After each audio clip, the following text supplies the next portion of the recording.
कहानी की शुरुआत होती है हमारी हीरोइन मिमी से, जो अपनी सहेली यूना के साथ मंदिर जा रही होती है। यूना एक बहुत ही फेमस बॉय बैंड की दीवानी है और अपने फोन पर उन्हीं का लाइव परफॉर्मेंस देख रही होती है। वो मिमी से भी कहती है कि अरे तुम भी इनके लिए चीयर करो, ये ग्रुप वाकई कमाल का है। लेकिन हमारी मिमी को इस तरह के चॉकलेट बॉयज और हैंडसम लड़के बिल्कुल पसंद नहीं है। वो साफ कह देती है ये हैंडसम लड़के किसी काम के नहीं होते, अगर ये दिखने में अच्छे ना हो तो कोई इन पर ध्यान भी नहीं देगा। यूना उसे समझाने की कोशिश करती है कि जब तू इन्हें करीब से जानेगी तो ये तुझे भी अच्छे लगने लगेंगे, पर मिमी अपने फैसले पर अड़ी रहती है और कहती है मुझे इन सब से नफरत है। यूना हल्के से मुस्कुराती है और कहती है अच्छा बेटा, तो फिर तैयार हो जा, क्योंकि अब तेरी जिंदगी में एक ऐसा भूचाल आने वाला है जो तुझे हिला कर रख देगा। यूना के ये शब्द सुनते ही मिमी सीधे अपनी जिंदगी के उस काले अतीत में पहुंच जाती है जिसने उसका पूरा जीवन बदल दिया था। स्कूल के दिनों में मिमी बेहद कॉन्फिडेंट, बिंदास और मजबूत लड़की हुआ करती थी। उस वक्त उसे स्कूल का सबसे हैंडसम लड़का पसंद था, जिसके पीछे सारी लड़कियां पागल थीं। मिमी ने पूरी हिम्मत जुटाई, एक प्यार भरा लव लेटर लिखा और जाकर उस लड़के से अपने दिल की बात कह दी। पर उस लड़के ने मिमी का दिल तोड़ने में एक सेकंड भी नहीं लगाया। उसने वो लेटर स्कूल के पूरे ग्रुप में पोस्ट कर दिया। सबके सब मिमी का मजाक उड़ाने लगे, उस पर हंसने लगे और मिमी को भयंकर बेइज्जती झेलनी पड़ रही थी। उस दिन मिमी का सारा कॉन्फिडेंस चूर चूर हो गया और उसी मोमेंट के बाद से वो हर मर्द से, खासकर दिखने में अच्छे लड़कों से नफरत करने लगी। यूना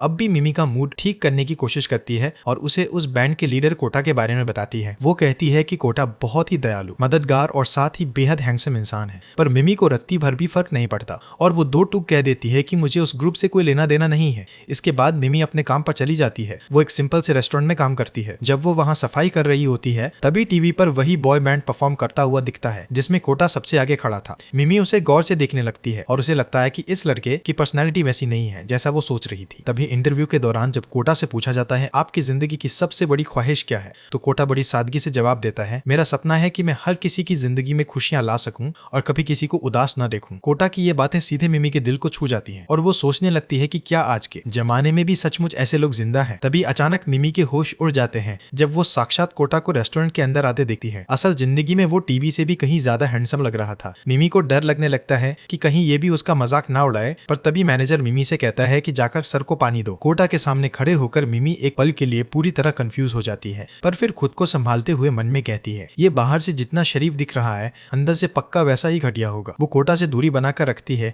और पूछती है कि वो खाने में क्या लेंगे। कोटा बहुत ही तमीज से एक पिज्जा ऑर्डर करता है। जब मिमी खाना लेकर आती है तो उसे याद आता है कि उसकी सहेली यूना इस बैंड पर जान छिड़ाती है, तो वो यूना के लिए कोटा से एक ऑटोग्राफ मांगती है। पर यहाँ कोटा को बहुत बड़ी गलतफहमी हो जाती है। उसे लगता है कि मिमी उसकी फैन है और वो ऑटोग्राफ देने की बजाय अचानक आगे बढ़कर मिमी के माथे पर एक प्यारा सा किस कर देता है। मिमी को इस हरकत पर भयंकर गुस्सा आ जाता है। वो भड़कते हुए उसे सुना देती है कि ये ऑटोग्राफ वो अपनी सहेली के लिए मांग रही थी और उसे इस फालतू बैंड में कोई दिलचस्पी नहीं है। कोटा उसकी इस नाराजगी को देखकर जरा भी गुस्सा नहीं होता, बल्कि बहुत ही प्यार से कहता है कि आज के बाद से वो हर मुमकिन कोशिश करेगा ताकि मिमी उसकी सबसे बड़ी और एक खुशहाल फैन बन जाए। लेकिन मिमी साफ मना कर देती है कि तुम मुझे कभी कन्विंस नहीं कर पाओगे। मिमी का यह रूखा बर्ताव सुनकर कोटा का चेहरा उतर जाता है और वो उदास हो जाता है। घर पहुंचकर मिमी तुरंत यूना को फोन लगाती है और बताती है कि आज रेस्टोरेंट में उसकी मुलाकात कोटा से हुई थी। यूना यह सुनते ही पागलों की तरह एक्साइटेड हो जाती है और पूरी डिटेल पूछने लगती है, लेकिन मिमी चिढ़कर बात को वहीं खत्म कर देती है और फोन काट देती है। इसके बाद वो अपनी डायरी निकालती है और उसमें लिखती है कि सारे मर्द एक जैसे ही होते हैं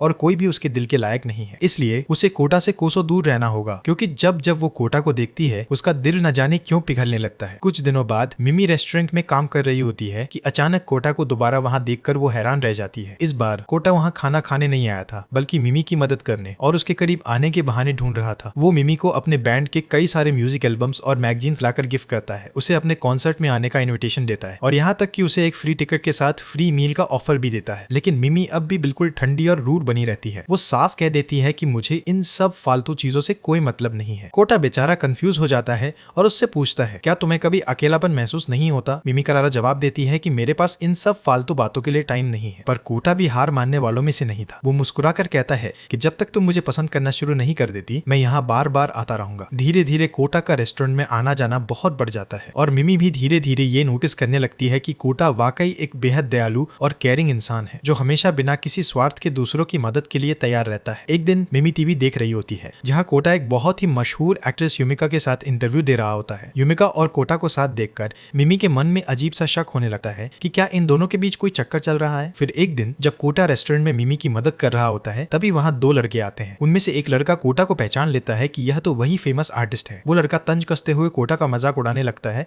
और यहाँ तक कह देता है कि मुझे इस इंसान से सख्त नफरत है। मिमी को लगता है कि कोटा एक बड़ा स्टार है तो वो शायद गुस्सा हो जाएगा या उस लड़के से लड़ पड़ेगा, पर सबको हैरान करते हुए कोटा बिल्कुल शांत रहता है। बड़ी शालीनता से उस लड़के से माफी मांगता है और कहता है कि मैं आगे और मेहनत करूंगा ताकि आप जैसे लोग भी मुझे पसंद कर सके। कोटा का यह बड़प्पन और सादगी देखकर मिमी दंग रह जाती है और उसके दिल की धड़कनें तेज होने लगती है। थोड़ी देर बाद मिमी देखती है कि कोटा एक कोने में अकेला बैठकर रो रहा है। वो मिमी के सामने अपने दिल का दर्द बयां करता है और सच सच बताता है कि उन लड़कों की कड़वी बातों ने उसके दिल को बहुत दुखाया है, पर वो क्या करे, वो इस ग्रुप का लीडर है और वो अपनी टीम या दुनिया के सामने अपनी कोई भी कमजोरी नहीं दिखा सकता। अगर उसकी टीम ने उसे इस तरह टूटते हुए देख लिया तो इसका असर उसके पूरे करियर और पूरे बैंड पर पड़ सकता है। वहां से जाने से पहले कोटा बड़ी मासूमियत से मिमी से कहता है, मेरी बस एक ही ख्वाहिश है कि लोग थोड़े दयालु बने और मेरे साथ अच्छे से पेश आए। कोटा की ये बातें मिमी के दिल के पार उतर जाती है, पर वो तुरंत खुद को संभालती है और हकीकत की दुनिया में वापस आती है। वो खुद को समझाती है कि वो एक बहुत बड़ा स्टार है जिसके आसपास दुनिया भर की खूबसूरत लड़कियां और फैंस मंडराते रहते हैं। वो भला मिमी जैसी एक साधारण लड़की पर क्यों ध्यान देगा। कुछ समय बाद जब मिमी रेस्टोरेंट में खाने का एक ऑर्डर डिलीवर करने जा रही होती है, तभी अचानक बाथरूम से बाहर आ रहे कोटा से उसकी टक्कर हो जाती है और सारा खाना जमीन पर गिरकर बर्बाद हो जाता है। कोटा बात को संभालते हुए कहता है कि खाना गिर गया तो क्या हुआ, चलो मैं हम दोनों के लिए खुद कुछ अच्छा खाना बनाता हूँ। बात करते करते कोटा मिमी के बिल्कुल करीब आकर खड़ा हो जाता है